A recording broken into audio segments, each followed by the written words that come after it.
Hi, good morning, everybody.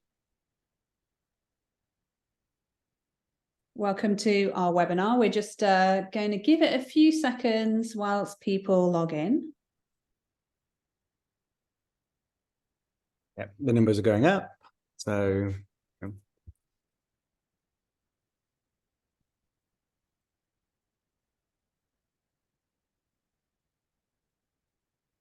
Great, okay.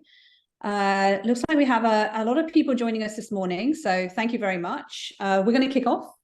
My name is Mobbie Nazir. I'm the Global Chief Strategy Officer at We Are Social, and I'm joined by Paul Greenwood. Paul, do you want to introduce yourself?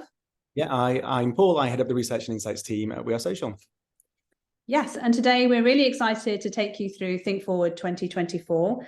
As I'm sure most of you are aware, Think Forward is our annual trend report, and we'll be taking you through the 5 trends for next year that we've been working on and that we're sharing with our clients and with everybody today, and we'll be able to take some questions at the end as well. So if you do have any questions as we're going through, please add them to the chat and we'll take them at the end.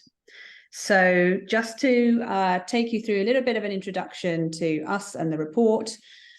We Are Social. We're a global socially led creative agency. We are now in 18 markets around the world, constantly growing. We added Jakarta to our list this year. In fact, we have over 1,300 social media experts all around the world. And we have research and insight teams in most of our offices as well. And they all help us understand and identify trends and insights around social media behaviours that we're seeing in different regions. And that all feeds into this report that we publish every year. So it's very much a collaborative effort from our global network. The report itself has been going now for 9 years. Every year, we kind of see how social media is changing. We're increasingly seeing culture moving at the speed of social. So it's a very fast moving space. And every year there are different things to dig into and to think about. And every year we have a different theme for the report as well. So it's been going for a while and we've been seeing quite a few changes happening in that time. In addition to our annual report, as I said, culture moves at the speed of social and it's very fast. So we actually do a daily cultural tracker on Instagram. If you don't follow it already, I can highly recommend that you do. It's called thefeed.global. So just search for thefeed.global on Instagram and you'll find it. Do follow us there. We're regularly posting what we're seeing happening around the world that's really interesting and exciting in social and what we think is going to be shaping the trends for the future. We use this internally as a resource. It helps us build our annual trend report, but it also helps us with our insights for our clients. So it's a really, really good resource. So do go and check that out. So as I said, there are 5 trends for this year, which we're going to take you through, all very exciting in their own ways. Paul and I have our different favorites, and I'm sure that will come across as we're presenting today. But for every report, we also have a theme, and I wanted to take you through this year's theme. So the theme this year is the social reckoning. And I want to talk about why we're talking about this year and next year being really shaped by the social reckoning, what it means and how it relates to what we've been seeing in social going on this year and over the last couple of years, really. So first of all, social media, as we all know, is a space to connect. And last year, I think, against the backdrop of the pandemic, we saw an increased drive to get back to what social was always about, connection and belonging. We saw time spent on social media becoming more meaningful and intentional. And we saw people shifting from public platforms to smaller but more intense personal spaces for connection. And so we saw in last year's report, actually, this rise of niche communities and niche spaces on social media where people could connect and find that sense of belonging. But, and we've seen this trend of social media being a space for connection and belonging for many years, but we've also seen social becoming more than just a space to connect with your friends. And that's also been something we've been seeing happening for many years. But I think over the last 12 months, we've seen a real acceleration in the expansion of the role of social media in people's lives beyond connecting with your friends. It's always been a place where you can monetize your talents. We've seen, obviously, the rise of the creator economy, and it's huge now. But now we're seeing people monetizing their talents no matter how niche. So the example we have here is Trevor Rainbolt. He's a US creator who's made a career from guessing the geographical locations from photographs, a very niche skill that he's managed to monetize. We're also seeing that social media is overtaking search as a place for discovery. I mean, especially with younger audiences now, 40% of Gen Z, I think, say that they primarily discover brands and services and use TikTok as a search channel. So that's a really, really interesting expansion of the role of social in people's lives. And it's had a massive impact on how social media works for brands and for consumers. And then finally, this year, we've certainly seen an acceleration of social media as a place to experiment with synthetic realities. We're seeing the platforms themselves building AI tools into their features. We're seeing social media being used as a platform to share AI-generated content. And all of this has led to Casey Newton, the founder and the editor of Platformer magazine, to describe the future of social as synthetic. So lots of interesting new developments in how social media plays a role in people's lives. And there's a lot of love for these new use cases. But also, there's a lot of nostalgia for the way that social media used to be. There's a feeling that social has become less playful, less irreverent, weird, and fun than it used to be. It's more of a commoditized place now. It's a place where people can commercialize and monetize their presence. And there's a sense and a sort of feeling of loss that, you know, we used to be all about the lols, but now things have become a lot more serious. So we've seen a lot of nostalgia for old platforms like MySpace, Neopets.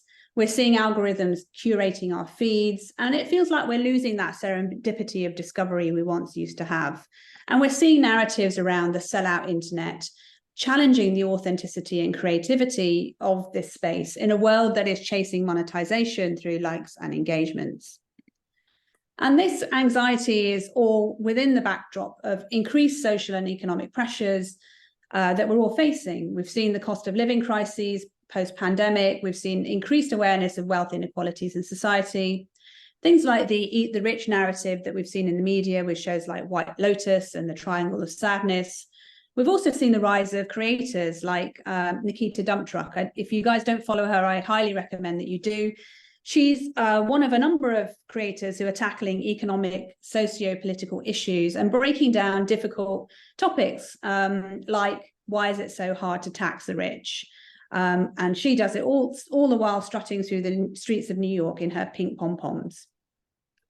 So whilst we're seeing that platforms aren't just about play anymore, they're becoming more serious spaces where brands and creators can monetize their presence, it's also now prompting this reckoning, this social reckoning of how value is handled in these spaces and a reappraisal of all of that. So we saw this year the rise of the de-influencing trend.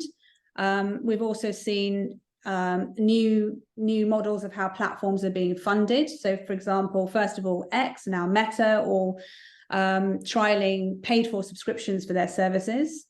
And we're also seeing communities understanding the value that they are creating in these spaces as well. We saw the Reddit community backlash, for example, leading to the platform going dark earlier this year when the company announced that they would be charging for their API access. So all of this amounts to the social reckoning that we're seeing in these spaces where people are reassessing and reframing value on their own terms. Now, that might feel like a very challenging environment for brands, and in some ways it is, but I think for brands who understand this space and understand how to work with it, it also creates exciting new opportunities. People are still aware. I mean, they're aware that they're being sold to, but then they're not completely closed down to this, and if it's done in the right way, balancing creativity, fun, and serendipity, then they remain open to it and they remain happy to create new deals with brands and platforms. So, for example, the TikTok made me buy it trend, which has been hugely popular, a very self-aware relationship to salesmanship. We're also seeing creator partnerships where storytelling is more important than product. A great example here is the Two Girls, One Bottle duo are using Telfar as part of their comedy routine of mixing a drink in public spaces in their sort of typically nonplussed way. Very unexpected product placement, and maybe some brands wouldn't be too wild for it, but their audiences loved it. And we're also seeing brands like Cortez here, who are really good at recognizing and rewarding audience participation and recognizing their communities and the values that they bring. So the example here is Cortez, who recently launched their Crossbar Challenge, inviting people to show off their football skills and bag a pair of Cortez trainers. So consumers are open to the social reckoning, but brands need to behave in a different way. And we have 5 trends that really tap into this new space, which we're going to take you through today. So the first trend is attention layering. So we all know that attention spans are shortening. We're living in this era of hyperstimulation with quicker, shorter, shallower content. And now we seem to have reached peak attention stimulation. So where do we go to next? I think this is a really interesting trend. Even the biggest movie release of this year, Barbie, couldn't hold Gen Z attention as they complained that they were struggling to enjoy the film without being able to second screen their phones at the same time. So as a result, we're stepping away from this hyper attention stimulation mode to an attention layering mode. And what we're seeing in this space is that behavior around entertainment consumption is changing. People are starting to watch full TV shows and movies on TikTok, breaking them down into smaller, shorter segments, sometimes not even watching things in chronological order, just dipping in and out as they wish. We also saw the rise of split screen or sludge content this year. We have an example of it on the screen. For those of you who are not familiar with this, it's basically sort of a content screen that contains multiple screens of content all happening at the same time, often featuring the Family Guy, a bit of Subway Surfers, some ASMR content. And, at first glance, this content looks really confusing and difficult to follow, and you wonder why anybody would want to watch it. But the research shows that this kind of content is actually being viewed 8 times longer than the average TikTok video. And what the research also shows is that the reason for that is that people find this content strangely soothing during this hyper, attention stimulation era that we live in.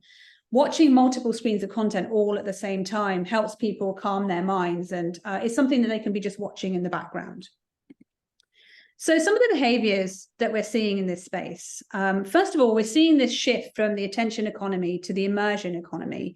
People creating content that, instead of assaulting people's attention, is helping people to focus through soothing content that minimizes sensory overload. The example we have here is a YouTube account called Primitive Technology. And this account sort of walks you through how to do primitive things like create charcoal. But rather than having a hyper-stimulated piece of content walking you through all of that, it's very simple, has very minimal subtitles over it, and really sort of immerses you in the whole process. And I think it's a really good example of the kind of content that is really working at the moment in this attention layering space. The next example we have is the trend that many of you will be familiar with, the Wes Anderson content trend. And this is just a really great example of how people are using different creative visual styles to make everyday mundane content stand out. And then the final example we have here is actually people playing around with this content splicing approach. So a little bit like we saw on the split screen content, people are experimenting with splicing different types of content at the same time. So the example here is a TikToker called Toxic Attending. He's a medical attender, and he's an educator trying to hold students' attention. And when he's struggling to do it, he's holding up his iPad with Subway Surfers playing at the same time. He's kind of making a joke out of it all, but a really good example of how people are understanding that attentions are being split and are finding different, more nuanced ways to hold people's attention in this economy. So what does this all mean for brands? Well, we have a couple of recommendations. The first is think about creating experiences that enable moments of calm and focus. The first example we have here is Nissan. For the launch of their Aria car, they actually partnered with YouTube creator Lo-Fi Girl, creating a 4-hour stream with her driving the car to chilled out sounds. Hugely successful, with a lot of people feeding back that they loved being able to just have this on in the background, and they find it really soothing. The second opportunity is to actually lean into some of these new attention formats. So the example we have here is Paramount, who released the entire Mean Girls movie on TikTok. They launched it on October the 3rd, which is, for those of you who don't know, Mean Girls Day. They chopped it up into 23 snackable TikTok length bites, and it was there for one day only. So a really good example of a brand understanding these new attention formats and leaning into that opportunity. And then the third recommendation that we have is think about experimenting with alternative narrative styles that will help you hold your audience's attention. The example we have here is the partnership between the NFL and Disney.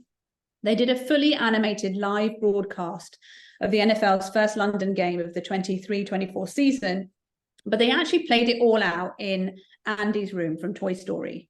Really brilliant execution, the game playing out live moment by moment, amongst the Toy Story characters, with the Toy Story characters telling the narrative. So a great way of bringing a whole new generation into the sport and hopefully holding their attention for the future as well. So that's our first trend. I'm going to hand over now to, I'm going to hand over now to Paul to take us through the next trend. Yeah, I'm glad you weren't going to try and take that trend, because this one's my Mobbie. So this is post-representation, and this speaks directly to identity and how we display it and represent it online. And what we're seeing is that we're moving away from simple and easily understood concepts to more complexity and realistic representation. So as societies like acceptance and understanding of different identities becomes more nuanced, what we're seeing is that communities are looking for more messy complexity and over neat narratives. And first, we'd say that platforming diverse voices on your comms is always super, super important. And in some places in the world today, just having a diverse voice is a radical act in and of itself. But in other spaces and other places where, representation is a little bit more nuanced, we're hearing people say that, representation alone isn't enough.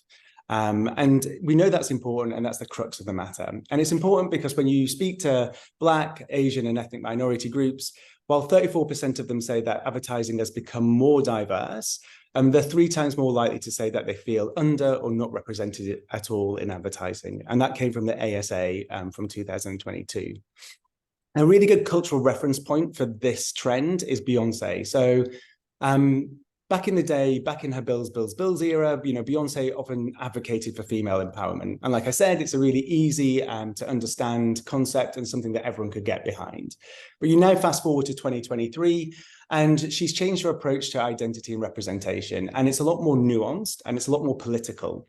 And with the launch of her Renaissance album and the subsequent tour in 2023, Beyonce sought to highlight often forgotten musicians from the Black queer community and really elevate those voices and shine a light on them. And throughout the album and the tour, she chronicles dozens upon dozens of Black queer creators and tries to create space for them and reclaim the value and the impact that they've had in the club scene and in dance music itself.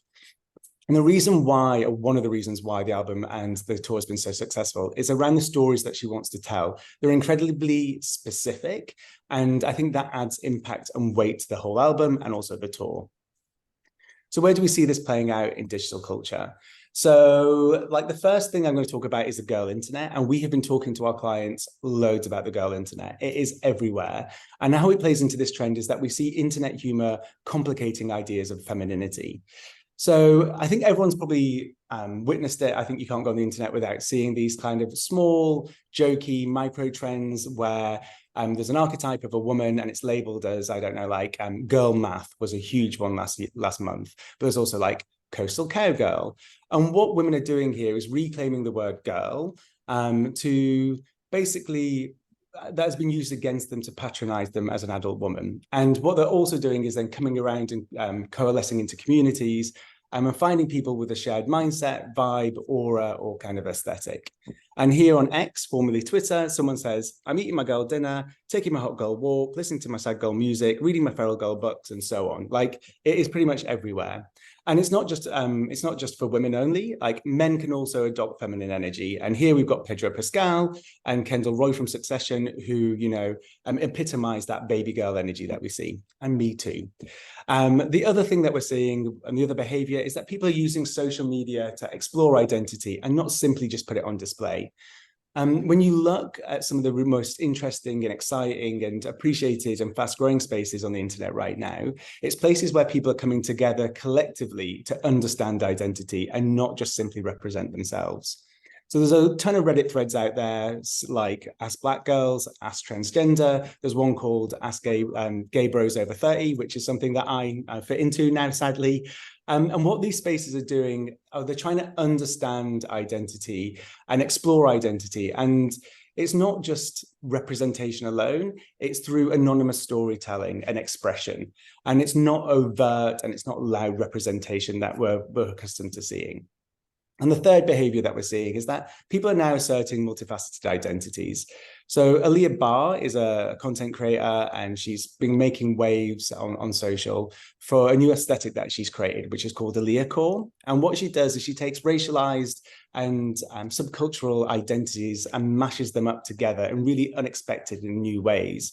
And in doing so, what she's doing is she's complicating, like Black and also alt kind of identities in the mix at the same time.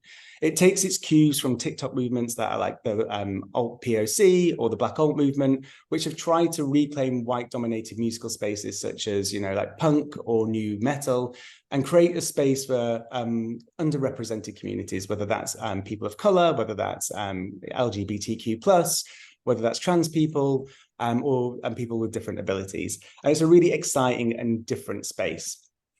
So how can a brand play into this? So the first thing that we would always say to brands is think about how you might want to challenge ingrained narratives. And Vice did that really well with its launch of its Unfiltered History Tour app. And it's an AR app that works within the British Museum. So I think everyone's pretty aware that especially the British Museum, but a lot of other museums out there probably have artifacts in them that probably don't belong there. And there's a lot of back and forth between different countries and the museum itself about where those artifacts should be and who they belong to. So what Vice did is they created an app which you could go around the British Museum and it would tell those hidden stories and untold stories of the artifacts, of where they came from, how they ended up at the museum, and probably where they belong. It was a really interesting activation because, one, it was super interesting. It was educational, but it also shone a light on the identity of the artifacts themselves and helped form an opinion around them. So a really nice and simple and really effective way of doing that. The other thing that brands could probably do is think about moving beyond intentional representation. So if I was a brand nowadays and I was looking to break down gender stereotypes, I'd probably consider focusing on, female-led stories or highlighting female stereotypes and breaking those down. But what Ford and Dickies did with its collaboration with Sid's Garage is that they took a more indirect approach to representation, and one that focused on the person and not the identifier, which is her gender in this case. So Sydney Sweeney is a fairly glamorous actress. She plays glamorous roles in TV and on the red carpet. But what they did here is that she was chosen not for her glamour, not because she was a woman, but because of her obsession with cars and with garages and mechanics, and not because she represented women in the automotive industry. In fact, her femininity or womanhood are barely mentioned at all. In fact, they're not mentioned at all in the activation. And the final brand that we want to call out and highlight is thinking about how people, brands could help people explore, but not just represent their identity. And Apple's ad, The Greatest, is a really lovely example of that. So it features differently able people, but they're not the main, they are the main focus, but it's not the reason of why they're in there. What the ad spot looks to do is explore how the tech helps them explore their multifaceted identities, from motherhood through to makeup routines. Obviously, it portrays differently abled people, but it also showcases them in a much broader and more holistic view. So it's a really lovely, well-considered ad, and it's just a really nice spot.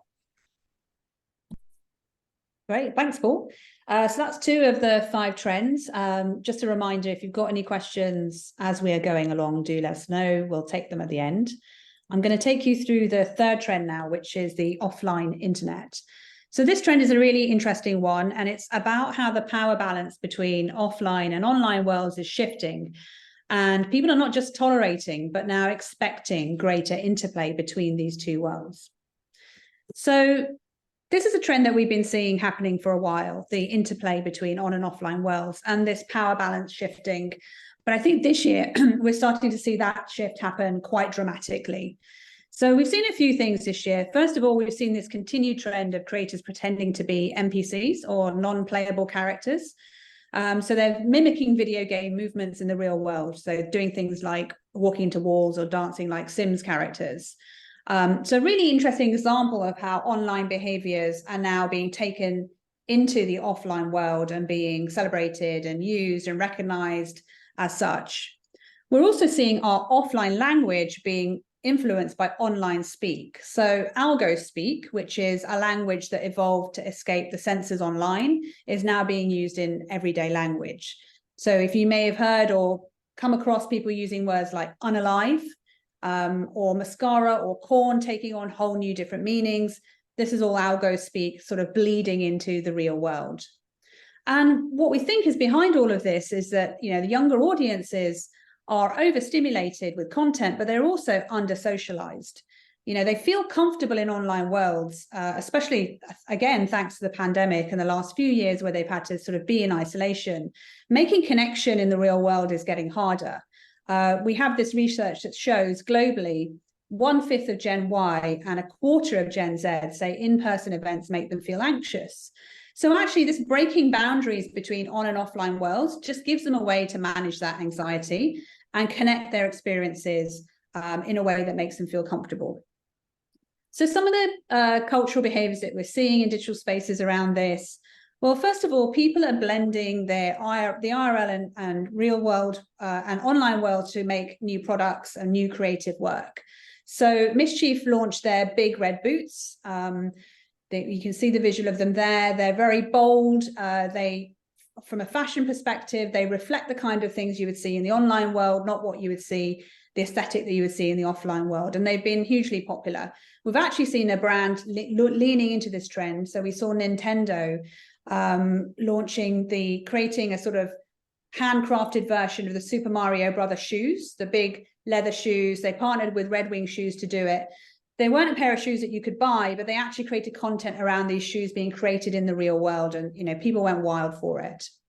The other behavior we're seeing is that celebrity influencers are repurposing online behaviors for IRL events and gatherings. So Drake integrated Snapchat's iconic crying face, a augmented reality filter, into his live performance during the song Laugh Now, Cry Later. So he turned faces in the crowd into weeping faces and generated millions of views and earned media as a result. And then also we're seeing influencers removing that final barrier between themselves and their followings.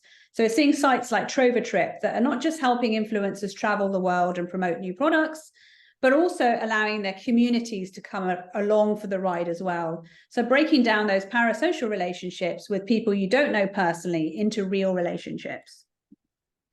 So some of the opportunities that we see for brands in this space, first of all, think about how you can humanize viral moments or online moments. Dash, the sparkling water brand, did this recently with a podcast series that they created, telling the stories behind viral hits such as the people behind the dress, was it blue or black? I'm sure people remember that. They interviewed the whisk guy who came from the show Come Dine With Me. He went viral for putting a whole whisk in his mouth while he was tasting his dish. The professor who went viral on the BBC during a live interview when his child came into screen. So they interview the people behind all of that on their podcast series, bridging this gap between on and offline worlds. We're also seeing brands starting to reflect digital world codes into their brand stories. So the example we have here is Amazon, who worked with a number of NPC character influencers to create content for their feed. And it was all about, the example here is a quest to create the perfect date for Nikki. And obviously these NPC characters were all ordering things from Prime in order to make this date. But a great example of a brand understanding how these codes are sort of filtering into the real world and using them in their content in that way. And then the final opportunity is think about embracing entertainment formats that have been shaped by online audiences. The example we have here is the Kings League, which is a football tournament, a new seven-a-side football tournament that's been described as a real-life video game. It was founded by the footballer Gerard Piqué and Ibai Llanos, Spain's most famous online streamer. And it's been hugely successful, drawing massive crowds. And they've basically reimagined football as a video game with masked players. Before each game, players can pick from 5 golden cards that give them instant power-ups or penalties, like removing a player from the opposing team. So as I said, it's drawn significant online audiences, upwards of 1 million on Twitch, TikTok, and YouTube. And we've now got sponsors also, including Adidas, Spotify, and McDonald's amongst the advertisers. So that's the offline internet. The next trend we have is called everyday fandom. And this is all about how, as entertainment culture has become more niche, it means that we actually have fewer shared cultural touch points. It's making it harder for people to connect across their shared interests. And so to counter this, we're seeing fandom behaviours are expanding beyond niches into the mainstream, helping people to build a sense of connection and belonging. So what we're seeing happening in this trend is, and we'll all be familiar with movies like Barbie and the fandoms behind that, or Taylor Swift's Era Tour, or Beyonce, as we were talking about earlier. You know, all of these events have fueled a mass fandom. Barbie in particular, their marketing team did a really good job of doing this by creating plug and play meme templates and theme merchandise that cinema goers could tap into. And we actually saw people doing this in their droves. People actually dressing up to go to screenings of the movie. Now, these kind of fan behaviors previously would have been seen as quite niche, quite geeky, not something that the everyday person would embrace. But now we're seeing everyday people doing it. I mean, I went to the Barbie screening and I dressed up, and it's not something I would normally do, and same for my friends.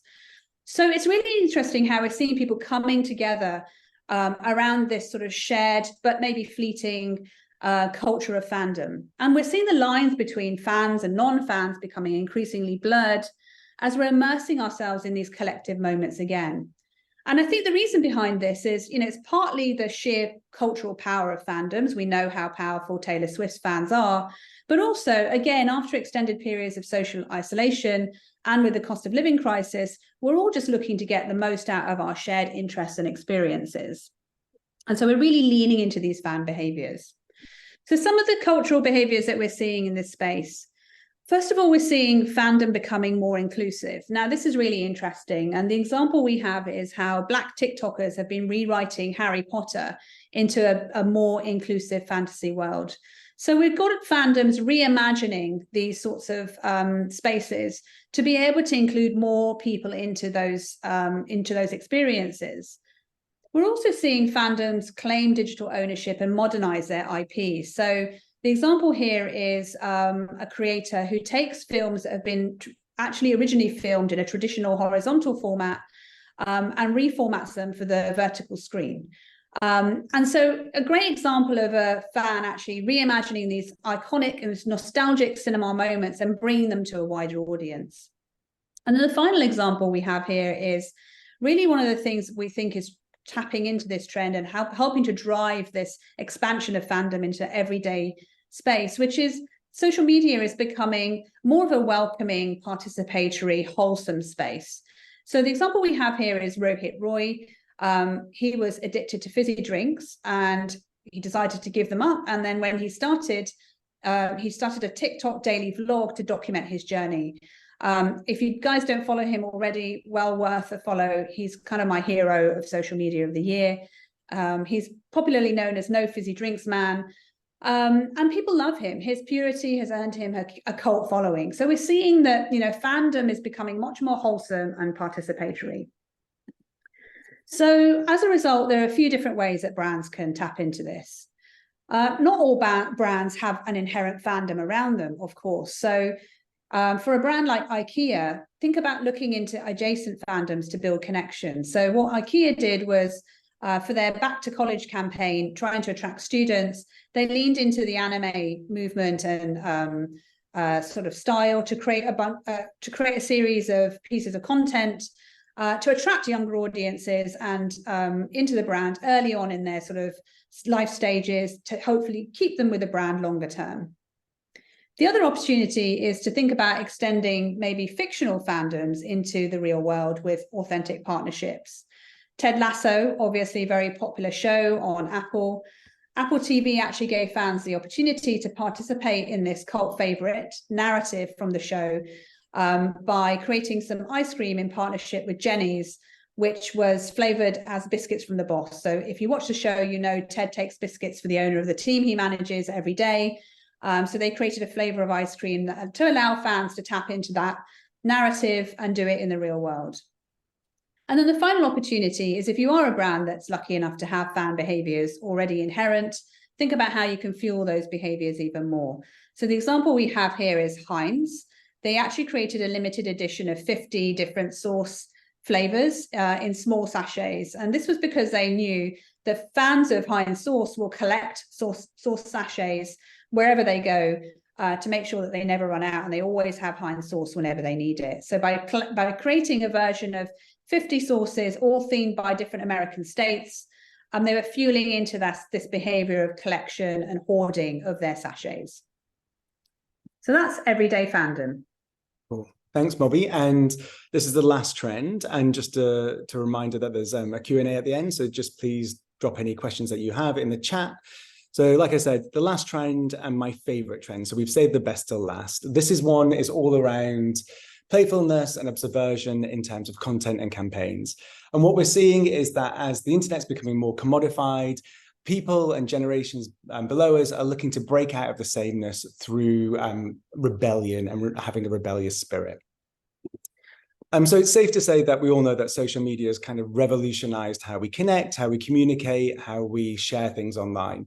But at the same time, the social media platforms themselves are also undergoing a transformation. And what we're seeing, I think, is it's fair to say that they're now becoming more heavily monetized and commodified.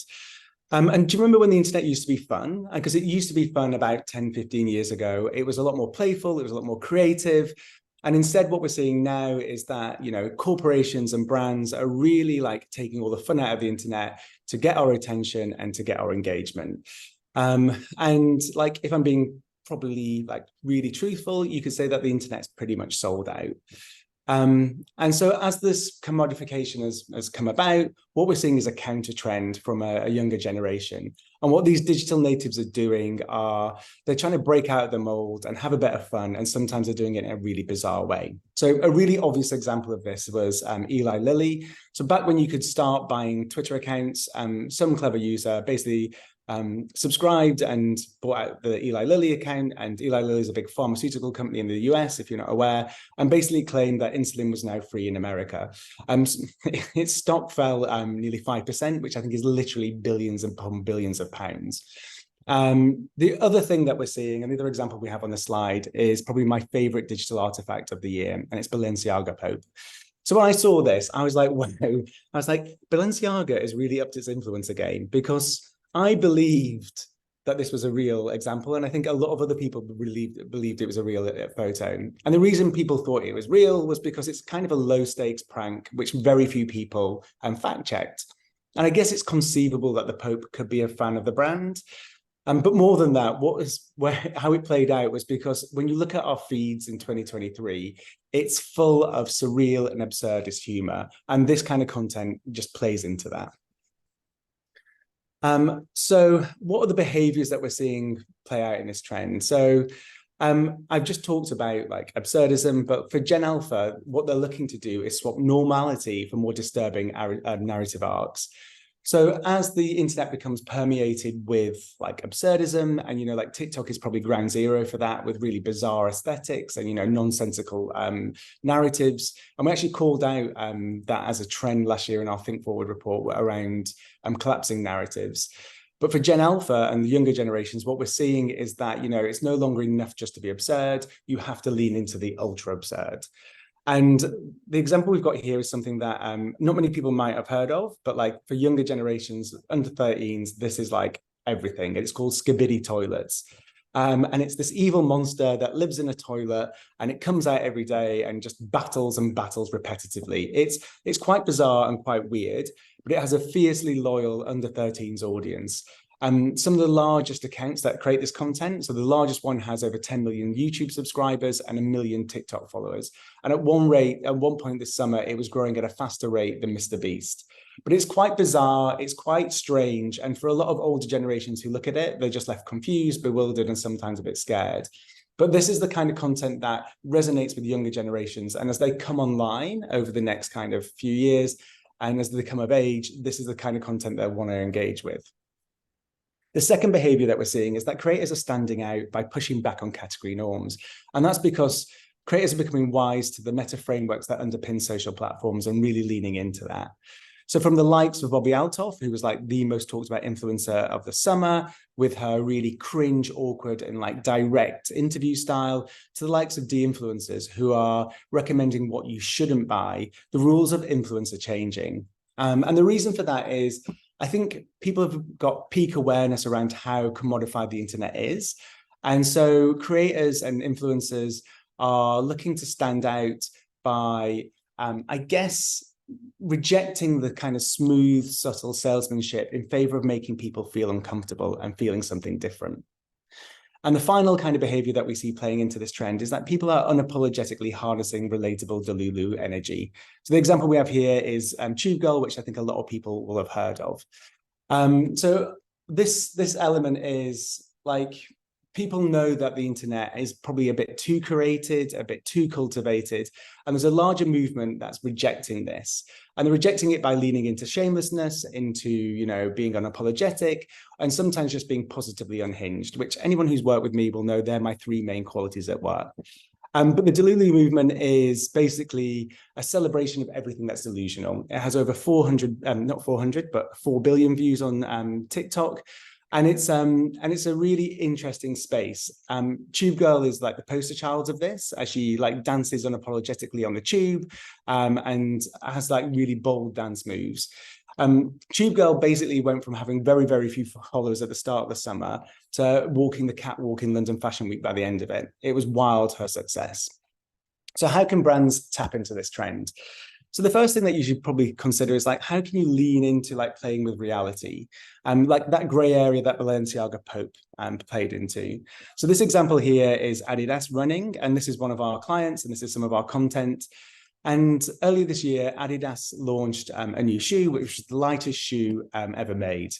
And so our creatives wanted to highlight the product benefits, but in a really playful and fun way. So instead of just listing out the product benefits, what they did was they created a series of content that played around with the idea of levity and lightness. And so this is one of the pieces of content that we put out there, which shows a swarm of birds that actually form the Adidas shoe. It plays into that gray area, and it could be real, it might not be. And interestingly, what happened was we created content in the lead up to the Berlin Marathon, and one of the athletes there, she set a world record in the shoe. And so we were able to create some reactive content on the ground where we had a giant pair of these shoes hanging around the TV tower in Alexanderplatz with a world record on there. So again, just really fun, really playful types of content. The other thing that brands could consider is basically like thinking about how you might disrupt behaviors in your category. And Olaplex is who we're calling out here for this really good campaign. So Olaplex wanted to, you know, like showcase its products and showcase that they couldn't be duplicated by any other maker. So Olaplex is a hair care brand. And so what they did is they created a phony influencer campaign with a new product called Ola Jupe 160. It was quite fun. So it used its own product and sent all those products out to a range of very trusted influencers and had them rave and create a campaign around it. It pulled the rug from underneath its consumer. It too highlighted the success of its product, but three, it also called out, you know, like some unsavory commercial practices from its competitors through duplications. A really clever and fun campaign.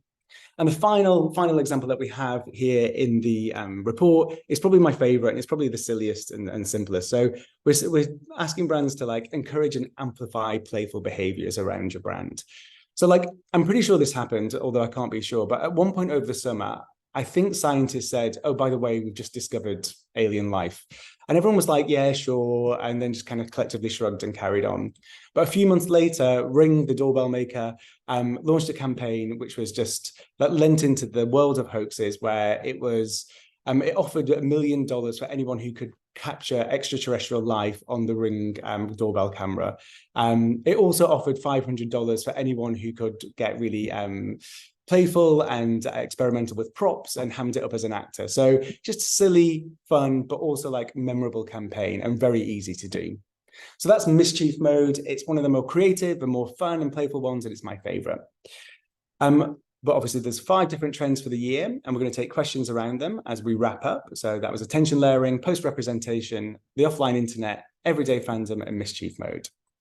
So this has been the social reckoning, and we've seen a reappraisal of how value is created in an increasingly commoditized internet. Creativity is exploding as people reclaim social spaces on their own terms. And the power balance between the offline and online worlds is beginning to shift. Brands that can adapt to these shifts and harness the new value exchange will succeed. And we are now open for questions. So we're going to start looking at those questions, and we've got about 15 minutes. So please share anything that you have right now. Great. Thanks, Paul. No worries. Looks like we have a question that's come in from Marty Davies. So thank you for that. He says, I'm curious about online mis and disinformation and its relationship with identity and the post-representation trend. Do you have a perspective on this? Yeah, that's an interesting question in terms of like, obviously we would never like recommend purposefully like creating a misinformation and disinformation campaign for brands, but like beyond brands, we do know that there's certain elements where people are do spread misinformation, disinformation, and it's hard to tell the difference. I think one of the reasons why the post-representation has come about is that those communities are aware that, you know, like they have an outsized impact on culture, and they're aware that brands might want to kind of co-opt that for their own commercial gain. So it's an interesting one, like in terms of how brands might want to work with with different communities going forward. Obviously, you always have to be respectful. You have to do your due diligence. You have to make sure that those communities want to work with you. And obviously, you can't misrepresent them, and you can't spread misinformation about them. So, yeah, that's my perspective on it. Yeah, and I think we showed the example of the British Museum partnership with Vice, didn't we? Which was tackling, I suppose, to some extent, misinformation, or at least educating people a little bit more on where those artifacts have come from. So there's an interesting role that brands can play in trying to bring that information to light. Obviously, it's also quite a tricky place for brands to play in. So you have to really be quite sure about it before you go into that space. And as we always say to our clients, you need to have more than just the social content. You need to have a DNA and a structure and ongoing activities that support those causes or those communities that you're trying to support, right? So it can't just be at a comms level. Is the advice that we always give. But yeah, there is opportunities there for brands that have the heritage and back up to lean into it. We have the question on, do we have any examples of how these trends could be applied in the charity NGO world? Yeah, I've not really thought about that. We don't really work with many NGOs, and we always consider it from a brand first perspective, the report. I think like as you're trying, like attention layering seems like the kind of obvious one, where if you're trying to communicate kind of complex narratives, what we do see is that people are more willing to spend a lot more time with content if you kind of slow it down, if you can make it kind of very engrossing. And so like if you're trying to tell a nuanced story, I think that's something that an NGO and charity can deal with. The other thing is like you can go to the other extreme where you can actually layer up in terms of that kind of sludge content as well. So you could have multiple things happening at the same time on your content, trying to tell different stories, trying to tell different aspects of what you do and in different ways. So I think that's kind of like where I feel like the probably obvious one is, and the obvious route into the report. Yeah, and also probably working with the creators that represent some of these trends. So whether it be mischief mode or post-representation, working with the relevant creators that are already operating in this space and doing a good job is another opportunity, especially if it's a creator that maybe also supports your cause. Yeah, could be an opportunity there. I've got a question on, this is actually a really good question and something we get asked quite a lot, and is a question that is often discussed in the insights community. It's from Sarah Redhead, who says, how do you recommend hopping on trends whilst maintaining a strong and professional brand image? Shall I answer that one, or would you, like, as a strategist, like, so I'm going to answer how I think Mobbie would answer. So Mobbie would say something like, I don't know why I'm putting words in your mouth, but like, if you understand what your brand DNA is, what Mobbie was just saying, you should be able to have a perspective on many different things. So if you know what you stand for, if you know what your products are, and you believe in them, and you have a consistent tone of voice across the internet, you'll have some things that you can jump on, and you'll have your brand, you'll have your guardrails. So you say that I'm not going to talk about this, but I'm going to talk about this in this way. And you should be able to have an opinion and a point of view on pretty much anything. And the other thing that I feel like, if you're working with creators, or if you're working with influencers, or if you're working in like more Web3 technologies, for a lot of brands, this is a place for them to experiment beyond traditional advertising. So one of the things that we talked about, and I think a really good example, was Francis Bourgeois, when he worked with Gucci. When Gucci started leaning into different Web3 worlds and working with unexpected influencers, it allowed them an opportunity to experiment without actually detracting from what the brand value was. And it worked for both new kind of younger generations who probably knew who Francis Bourgeois was, but also it still worked with their existing audience because they knew who they were, and they had a very strong point of view on that. Have I just misrepresented you, Mobbie? No, that's great. The only thing I would add is, I mean, I think we showed the example of Amazon that launched onto the NPC, or kind of tapped into the NPC character trend. I think the thing is, you also have to find a way to integrate that trend into your product, your services, in a natural and authentic way. So I actually really love that piece of content, because it's a bunch of NPC characters trying to plan a date and then going through a date and doing, and Prime plays a role in that, because you've got to order things, you've got to set up this date. So it's a very natural integration, I thought. So I think it just takes a bit of creativity to think about the natural way that your brand could play a role in these trends. Yeah, and if you spot like a trend or a viral moment and you're struggling to figure out how you would play a role in it, then don't. That's the, because you probably don't have permission to play in that area as a brand. Mm-hmm. Yeah. I have a question which I love, which is some brand categories are very protective of their industry. How do you convince brands to embrace disruptive playfulness and rebellious spirit that allows them to interact with new communities? That is a really great question, and something that a lot of our clients do come to us and ask us about, because as you will have seen from this year's report, there really is, there is a way to behave in the online and social media space that might not be how you behave in the offline world. And something that I often talk to brands about is that what's really interesting about working with creators is that they understand how your brand is seen by your community. And it might actually be very different to how you see your brand. And I think a great example of that is the Telfar bag that I started off the presentation with. Pretty sure that's not how Telfar see their brand. But I just love that piece of content, because it's just really great at positioning the brand in a way that is culturally relevant, even though you as brand custodians may not see your brand like that.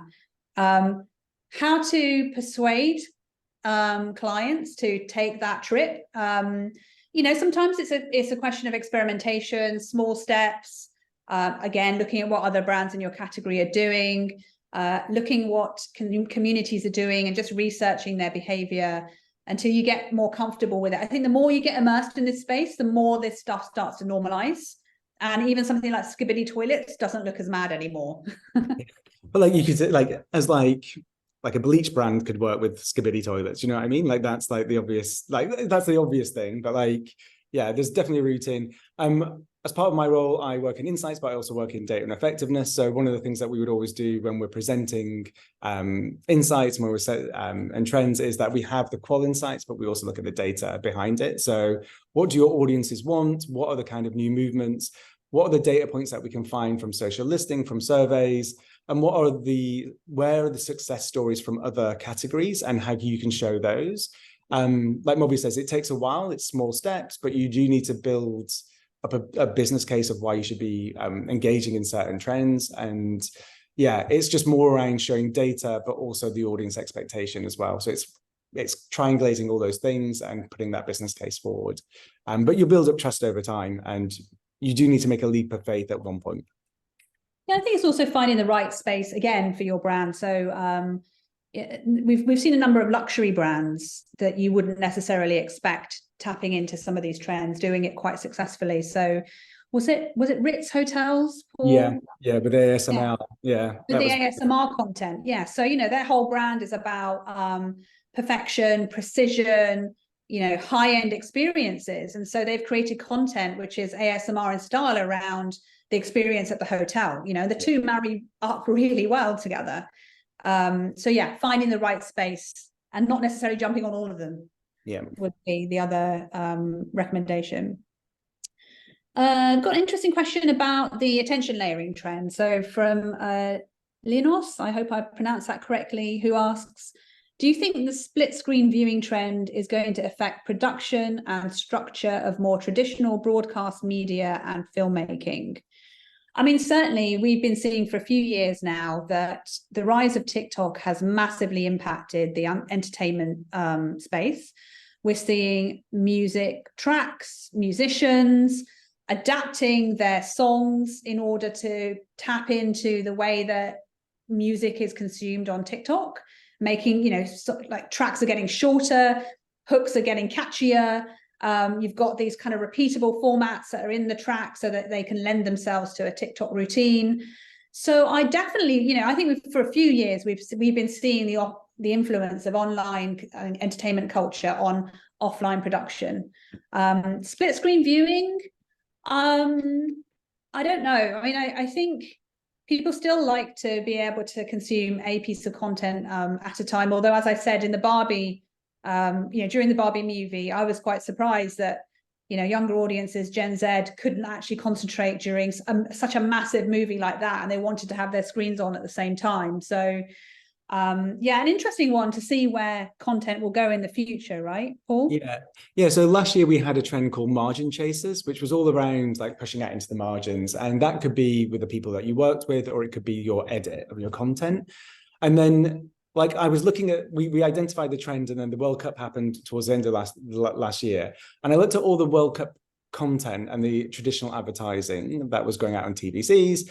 And actually the edits were so like hyper, like super, like just very, very margin chaser-esque. It was just very heavily edited, very quick. Everything was like so much content coming through to us.